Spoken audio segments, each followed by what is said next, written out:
Hey everybody, this is Rydo and we're back to the Silent Age. So I've been thinking this game is very visually thematic, heavy in red. We've seen red in several places. Uh, Red letter door of our boss's office, red blood on the ground, red paint on the hospital. We've probably seen red in a few other places too.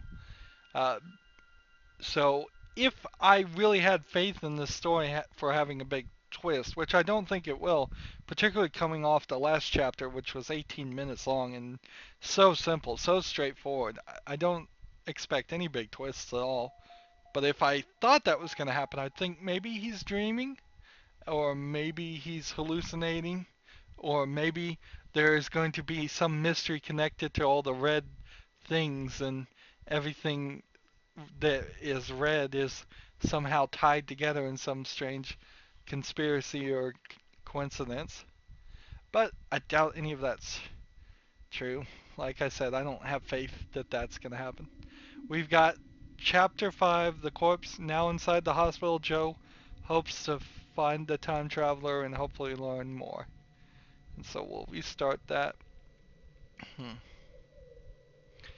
Yeah, I guess the problem with writing a story about an average Joe, is this is probably what an average Joe would do. Struggle just to get to the hospital, even with a time machine and an amazing device. Uh, so I can get in the past, or I could change into the present. And I guess the time travel device is still charged and is just gonna be charged forever. It would have been nice, probably, if they had taken that power away. That way we had a little bit more things to deal with, to think about. There's a button, there's no power. Here's an ambulance. I guess I can sit there making engine noises with my mouth while imagining I'm going somewhere really fast. I guess he makes a good point. Here's another corpse. It remains of the ambulance driver or mechanic. It's impossible to tell. Poor guy. How can you tell it's a guy? He said he couldn't even tell if the officer was a guy. I guess he's using the guy as generalization. I uh, uh, shouldn't make any complaints there. I use guy a lot like that too. I'll just say guys, whatever. General, non-gender specific terms. I suppose we could probably slow down the progress a little bit here if we look at everything in the past, then look at everything in the future. Even if we know what we're supposed to do. This one's locked. Just take this tire iron. So you have an office door, and then you have an office door, and that's the entire hospital. I mean, really? See, the only thing that works with my theory that this might actually be some hallucination or dream is you have like the hospital lobby here, and when you walk through it, uh, I worked harder than I have ever in my life. I'm not leaving now. It's like, so they just skipped the lobby and now we're down this hallway and that's the only place we can be.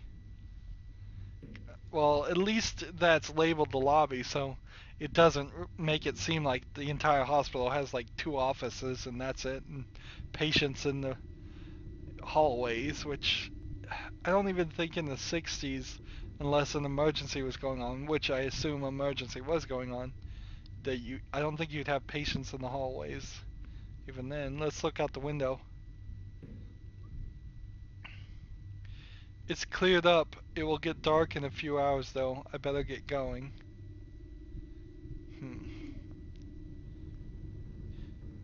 So, that's locked. And that's locked. I only have a tire iron, so I'll try it. The tire iron, not a crowbar. Practically the same thing. I'm sure someone smarter, stronger than me could pull that off.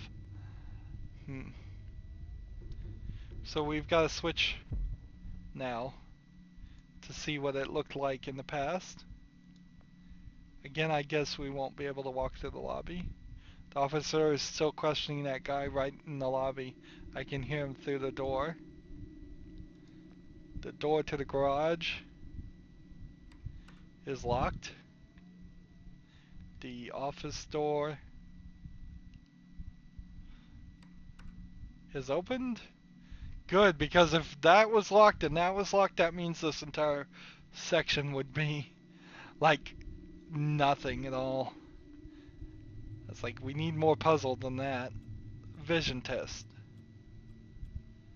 E, another E, E, E, E, it's an E. They should really mix up the letters. It's way too easy. A chart. It's a bunch of E's. Interesting. Interesting. Have we learned something about Joe? I've thought from the beginning that Joe was somehow deficient mentally, and he thinks he's seeing a bunch of E's instead of a W, an E, a W, a 3, an M, an E, a W, an E, an M, a W, an E, a 3, an M, W, E, M, so on and so on and so on. This is a chart too. Sometimes they'll have people make 3 fingers with their hand and point it in the direction that the E's are pointing in case they are illiterate and can't read. But he thinks he just sees E's, which means he might be dyslexic. And dyslexia in the 60s is probably not widely diagnosed or even known of. And that might explain his lack of understanding and knowledge. It's today's date, so the flip calendar is 1/7, January 7. The desk, is there anything in there? Drawers are stuck, but I can't imagine what I'd need in there anyways. Here's a lung chart. Looks like an upside down tree of some kind. See, he doesn't recognize a lung. Here's a like bronchial tracheal. I wonder if that's how doctors actually see people.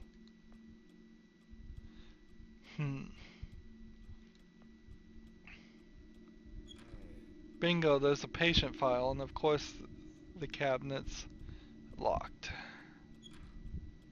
Won't be getting in there without the tree. Without the key. Sorry. I won't have many hours before nightfall. Good, it'll probably be a lot easier to get around town. Yeah. So he's gonna leave town and potentially infect the rest of the world if he does have whatever disease I think he's carrying. Let's go to the future. I won't have many hours till nightfall. It seems like a 1-to-1 ratio here. This desk, it looks like the floor caved in under the weight of the desk. Again, how can the floor cave in? Is it in the sewers now? We're on the ground floor. At least that is what the indication of being next to a lobby would tell you. What weird city is this? Where ground floors have basements to hospitals. I guess the hospital could have a basement. That would make sense. Let's look at the gaping hole in the floor and see if we get... Oops, we just walked through it. Yeah, I guess it makes a lot of sense that the basement, they would have a basement. Scissors, things are still remarkably sharp. Spotlight. It's a spotlight. Skeleton. Nothing but a pile of bones and strips of cloth. So here's our dead body, and we've accidentally made our way here. It's just a wall lamp. Can we get back up to the downstairs office. Cables. I could use the light, but there's no power. Lamp. So, ordinary wall lamps. Let's go here. Ah, and we have an x-ray board now, and there's a guy to talk to.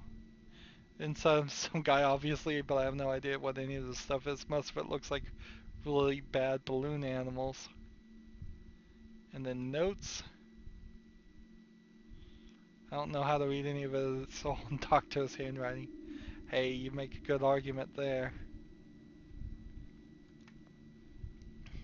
I sometimes look at prescription pads and they just scribble. I mean, that's all they do. They just literally, the doctors scribble nothing on prescription pads and hand it to people. And then what happens is the pharmacy just then gets the typed out information, calls the doctor's office and says, did you really prescribe this to them? And they say yes. So it doesn't even, the signature is really just there for show anyways. So let's go back to the past here and see if we can open this door. It's locked.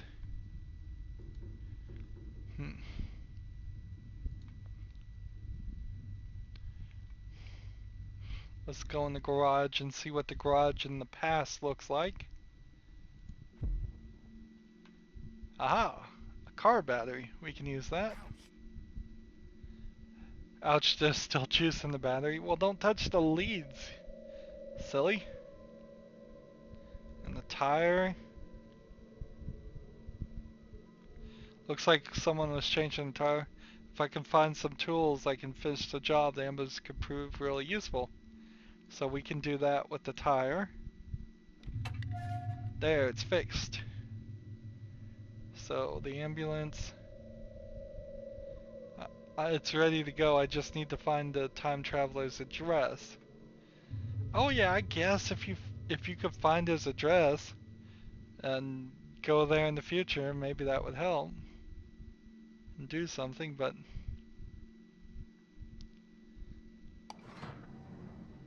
here we go, garage door. Of course, I want to get far on foot. Getting here was hard enough, and there was barely a block and a half.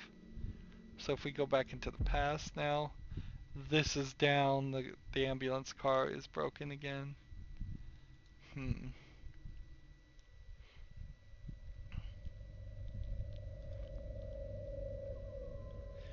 So we have a scissors and the car battery.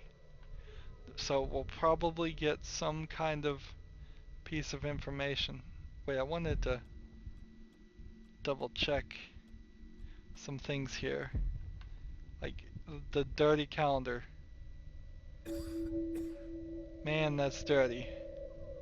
And see, it's the same day. That's today.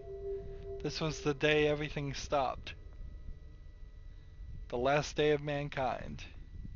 Hang on. So today, like all these notes, it's full of medical mumbo jumbo like hematology, growth rate, pandemic, and a note that says, I took your stapler, now we're even, asshole.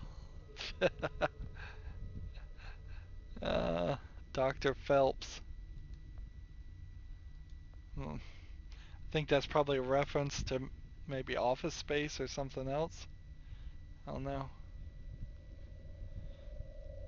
Down we go here again, since that's the only way down.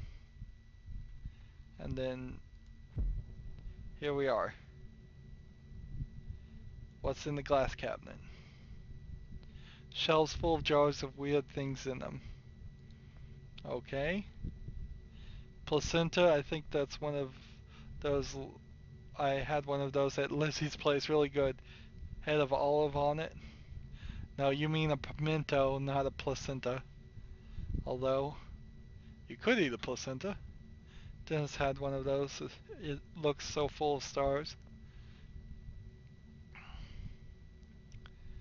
Dennis. Alright, so name tag. Reginald Lambert, no address. Probably don't put stuff like that on tags, I guess. It has a file number too.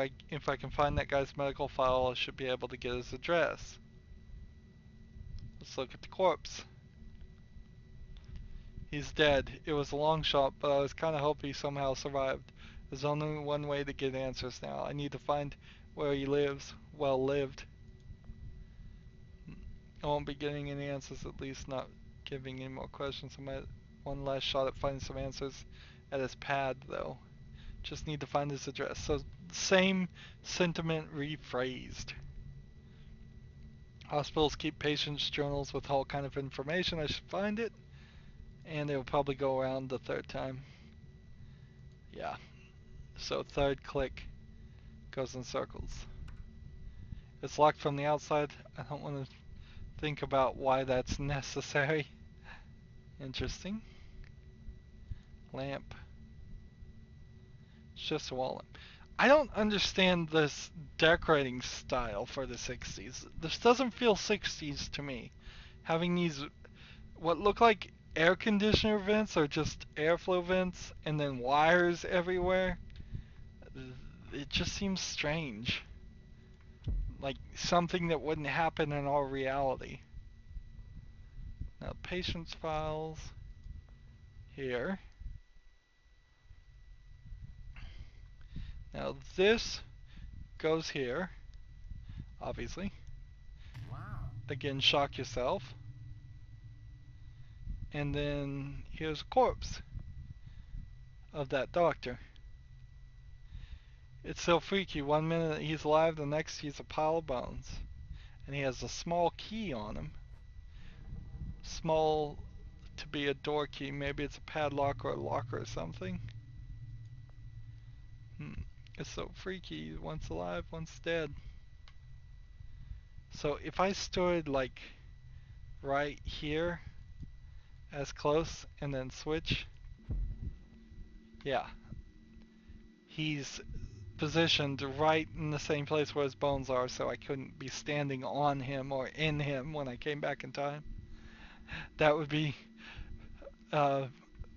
accident for sure. Let's talk to the doctor. We haven't had a conversation at all really since we found the time traveler, and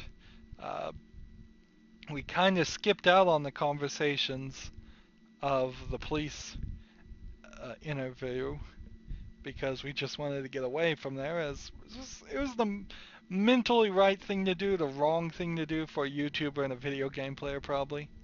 I don't think we would have done something that caused the game over or anything. And it's really starting to feel like, yeah, sure, they voiced 5 lines of dialogue in the game because there's only like 5 conversations that go on. More than 5 lines of dialogue by far, but not 100 lines of dialogue. Most of when he clicks, he's not saying anything out loud. There are Windows 95 and DOS games, the point and click adventure games, that would say something and voice something for everything you clicked on from like 10-15 years ago. It seems a little lazy. And then when you voice some things and not do it all, it seems very odd. Let's talk to this guy though. He seems very focused on whatever he's busy with. I better not disturb him. Oh, I can't even talk to him. I better not. If I start asking about the dead guy next door, he'll ask a ton of questions and I don't have any good answers. Seems focused on whatever he's doing. There's no way down there.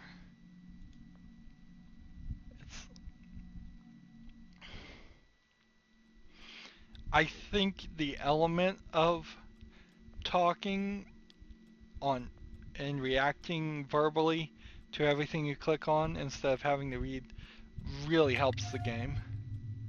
Perfect. Now it's open. What are the scissors going to be for then? That's the real question. What are the scissors for?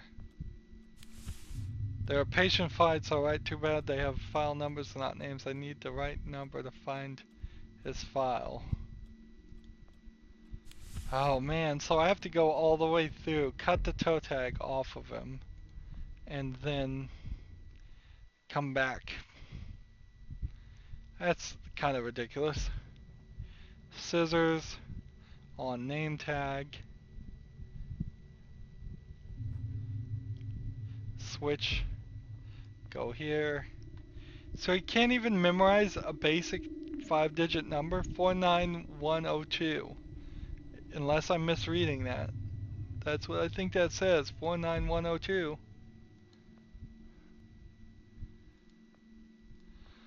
And I can't use items with me or look at them. That's kind of missing for a point-and-click adventure game. 2.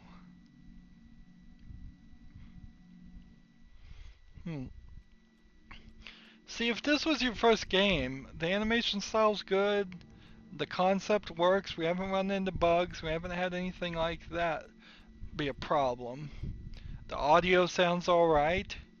You voiced some of it, which was ambitious, but you didn't go far enough. But yeah, it feels like you missed some things. You didn't do your research. Like, you didn't play point-and-click adventure games from 10 years ago and say, you know what, they were doing full voice acting then. Jackpot. Lambert's medical file is address 1 Insula Lake Choctrin. That's pretty far out. So, like, okay. I already got what I needed. So I imagine we'll use the address with the ambulance then and drive, and that'll be the end of it. Short. This one's a little bit longer, about 4 minutes longer. Now we're at 22 minutes. But again, very short. An opportunity to have a conversation there. Opportunity to have some rising tension, because you could have totally had a conversation with that doctor and then been afraid that you were going to get caught while you were talking to him, and then the doctor would just get distracted, or you'd talk him out of being suspicious, and then you'd be done. You could have certainly done that, had another scene here, had some action. It seems very dull, very straightforward, it's like a story that a 2-year-old would tell, not for its lack of complexity, but for its lack of understanding of the storytelling process of actual challenge. It's like, there was this guy named Joe, and he went to a hospital, and he picked up some scissors, and he cut off a toe tag, and the toe tag had a case number on it, so he then went to the cabinet and got the file, and it's like, well, where was the tension? Where was the conflict? Where was the chance of failure at all? It's just not here. And that's true for most point-and-click adventures, but it's really, really not here. It's like no even pretending like you wouldn't be able to succeed easily, way too easily. I don't think I've ever said a point-and-click adventure game was too easy before. This one's too easy. It really is. Let's use the address with the ambulance and go. I got his address, now I just need the key for the ambulance. Okay. Do you have the key for the ambulance? Let's look in the ambulance. I guess I could sit here.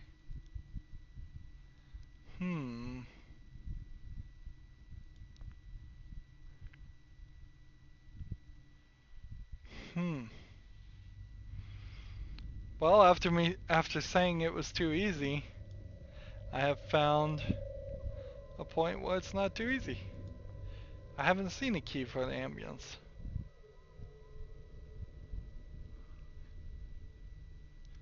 Notes, lamp, poster. This was a ridiculously large amount of notes for one day. Desk. Looks like the floor caved in under the desk.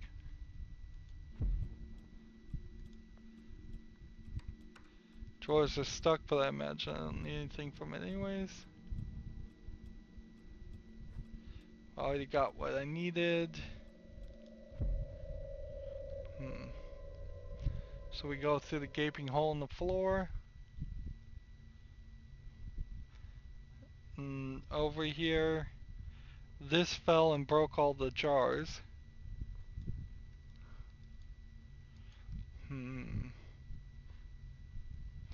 Nothing with the skeleton there. Human remains.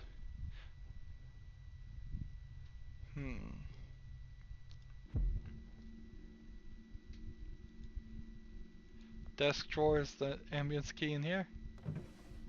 There's a key in here. Take it. It's a car key, but it looks like for one of the ambulance. I have no idea why a doctor would keep a spare key in the desk, but I'm not complaining. So, yeah, failed to check one desk. That's all I failed to do, so back to the past. He stops walking when you switch from the time zones, which is fine. Probably just as easier to program it that way. Key to the ambulance, and then we're done. That made it up to 26, including the rant about how easy this was. And then we're driving. Here, out on the road, everything seems so normal. Same moon, same night sky. After an hour of driving, it's easy to forget all about that dead world back there. How could Lambert have survived, though? If he came from the future, how did he not die along with everybody else? I just saw his body in the morgue. Now I'm driving out to talk to him alive. How does that work? Do you just leave a copy of yourself every time you use the box? Is that it? Are there copies of me all over the place now? Maybe, but only if you believe in multi-dimensions. What if I changed something and he's not alive at all?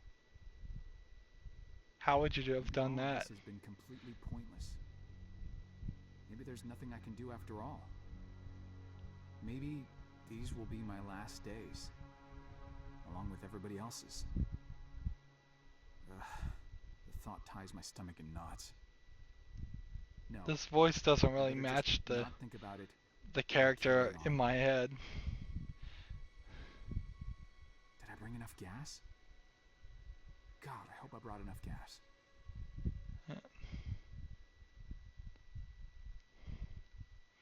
So we get this like midpoint cutscene here. We could have used one of those for every chapter. So we're in the chapter 6, the island now. So yeah, again, it's like, sure, you can have the dialogue parts recorded when in the first 5 chapters there's only 3 conversations. That's not fully voiced by any means. So we also are halfway through this, which means at this rate we could do 6, 7, and 8 just to get to the guy and talk to the guy, and then 9 and 10 might be the only solution. Whereas preferably I'd like it to speed up and 6 be something important, 7 be something important that we need to do, 8, 9, and 10 be something we need to do that's important. Because it feels like it's been really, really basic work up to this point. But I don't have a lot of faith that that's what's going to happen. I think it's just going to be very basic in general. Yeah, it's just so weird. So weird. I guess that's going to be it for this recording. We got it up to 30 minutes. I'm surprised about that. Yeah, his argument though, let's talk about that maybe he changed something and the guy is not there anymore. There's no way he would have been able to change anything where in the past the time travel guy wasn't at his house. We don't even know if he was at his house at this time, but uh, like have never gone back so far in the past that he wouldn't have been born. Maybe if by causing the pandemic you caused him to leave his home, but that seems like that was probably the case anyways. Also, in his conversation in here, his lack of understanding how time travel would work kind of argues heavily against the thought that this is all happening in his head. I don't think he's creative enough of a character for this to happen in his head. But if he was hallucinating these things, he would have a solid understanding of how time travel worked. He wouldn't question basic scientific ways things would work. His argument about do you leave a copy everywhere? Multidimensionally speaking, I guess you might. Every time you go back in time, you might be creating a new dimensional copy of the past, and you might be leaving your original version of yourself in the original version of the universe. Doesn't really matter. It doesn't mean that at any point there will be two of him at the same spot. Uh, we haven't seen any evidence that the time travel works that way. If anything, it seems to be blaringly obvious that it doesn't work that way, because if there was two of him when he disappeared from the police station, they wouldn't have started a citywide hunt, because there would have been a copy of him still in the police station. So follow that logic. Yeah, obviously doesn't make copies that way. Anywho, that's going to be it for this recording. As always, I ask you to like, share, subscribe, comment if you want to, and watch every second of my videos. All of that helps out. If you want to support me, you can click on my name, Rydo. On the right will be a blue button that says support this channel. Click it, make a donation. And if you want to friend or follow me on basically any social media sites, there's a whole bunch of links down below. Thank you for watching. Have a good evening.